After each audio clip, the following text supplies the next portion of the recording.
Tonight, Papua New Guinea is on the brink of political chaos, with two men claiming to be the country's Prime Minister. The Supreme Court has ruled that the Prime Ministership of Peter O'Neill is invalid and returned the top job to a man recently thought to be on his deathbed, Sir Michael Somare. But Mr O'Neill, backed by Parliament, is refusing to go. In a moment, we'll cross to Port Moresby, but first, this report from Tim Palmer.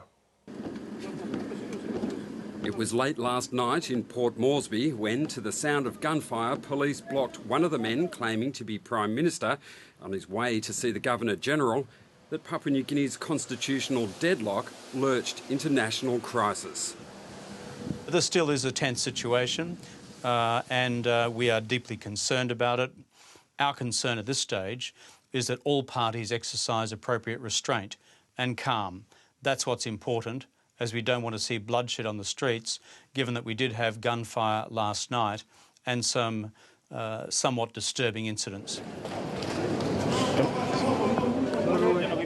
On one side of the stalemate is the country's elder statesman, its first and three times Prime Minister, Sir Michael Somare, a man who just a few months ago was seemingly gone from political life and near death after heart surgery in Singapore.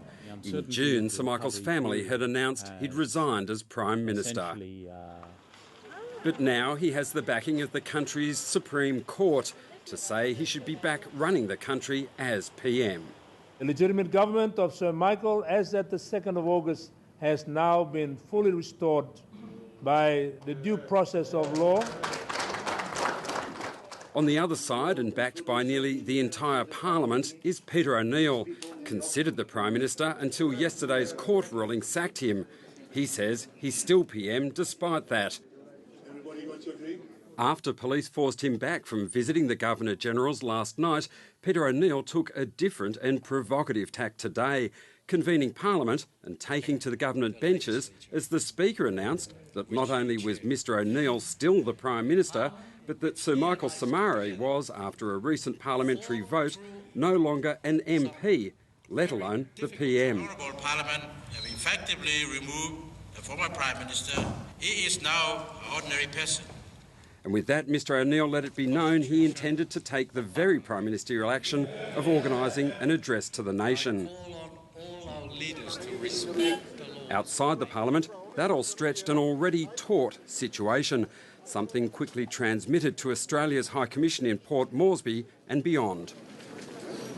Well, the advice that we have is that the two contending political authorities within Papua New Guinea have, as it were, appointed police commissioners, one to the other.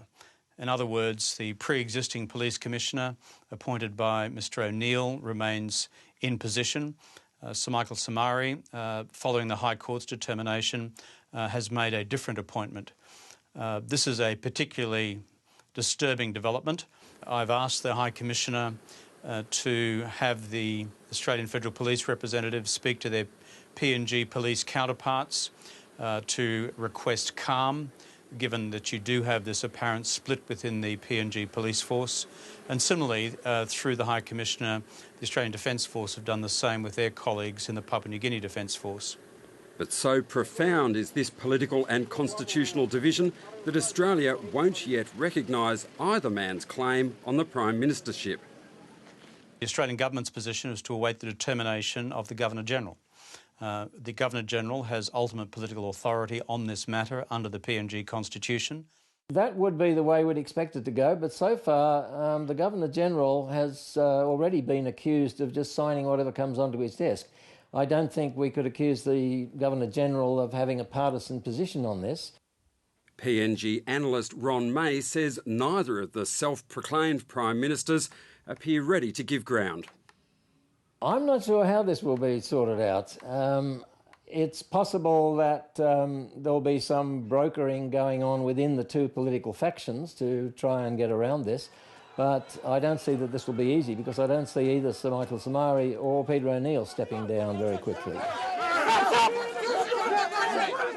By mid-afternoon, the contest for the Prime Ministership was threatening to turn into no more than a race to see the Governor-General. Peter O'Neill made another move to enter Government House, this time backed by dozens of allied MPs. But after breaking through a cordon, they were driven back by armed police. But that was no indication, it seems, of the Governor-General's view on who should rule. The Secretary appeared later to announce that the head of state was confused by the court's decision. Hardly words to calm the situation.